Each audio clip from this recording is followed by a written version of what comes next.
এখন ভোর 4টে মতন বাজে। নিয়ম সেবার মাসের আজকে শেষ দিন, তাই আজকে সবার বাড়িতে বাড়িতে কীর্তন যাবে। প্রতিদিনই তো ভোরবেলা 4টের দিকে কীর্তন বের হয়, কিন্তু আজকে সবার বাড়িতে যাবে। কালকে রাতের বেলাতে এসে বাড়িতে বাড়িতে বলে গিয়েছিল। মাও আজকে কীর্তনের দলের সাথে বেরিয়েছিল। কোনো দিন তো বেরোয়নি, মানে এই 1 মাসের ভিতরে কোনো দিনই বেরোয়নি, আজকে বের হয়েছিল। আর আজকে তো প্রত্যেক বাড়িতেই কীর্তনের দল গিয়েছে। আর আমার মা আজ ভোরবেলাতে 4টেরও আগে স্নান করেছে, যেহেতু কীর্তনে বেরোবে বলে। আমি পড়াচ্ছিলাম, পড়িয়ে উঠে আমিও রান্নাঘরে চলে এসেছি। এতক্ষণ আমি রান্না করছিলাম, এখন মা রান্না করছে।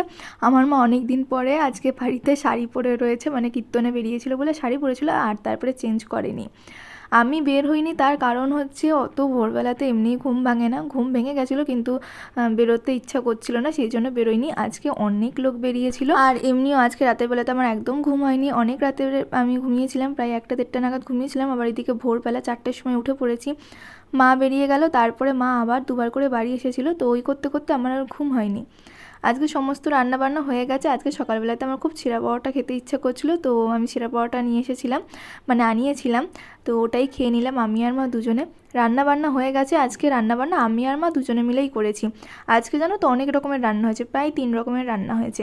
তো করতে অনেকটাই সময় লেগে যায়, কিন্তু তাড়াতাড়ি হয়ে গেছে, কারণ আজকে আমরা দুটো ওভেনে একসাথে রান্না বসিয়ে দিয়েছি, সেই কারণে মানে তাড়াতাড়ি হয়ে গেছে। আজ তো আমাদের 11টার মধ্যে রান্নাবান্না কমপ্লিট হয়ে গেছে। এবার রান্নাবান্না শেষ হয়ে যাওয়ার পর প্রচুর কাজ থাকে, মানে রান্নাঘরের এই সব কাজগুলো মোটামুটি মানে প্রায় দিনই আমাকেই করতে হয়। ঘর টর মোছা, রান্নাঘর মোছা, এইটা আমাকে করতে হয়।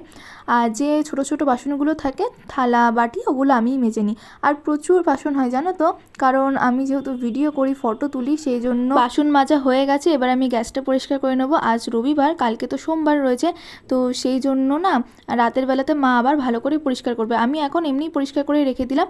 বাসন মাজাও হয়ে গেছে, গ্যাস পরিষ্কার করাও হয়ে গেছে। এবারে আমি ঘরটাও মুছে নিলাম।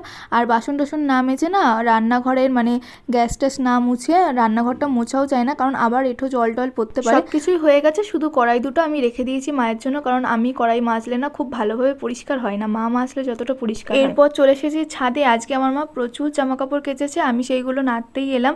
মা একদিকে কেচে ধুয়ে দিচ্ছে, আর আমি এবারে নেড়ে দেবো। আজকে না সকালবেলার থেকে একদম রোদ ফোদ কিচ্ছু ওঠেনি, হালকা হালকা রোদ উঠেছে, আবার মানে মেঘলা মেঘলা করছে, এই হচ্ছে। জামা কাপড়গুলো সকালে হয়।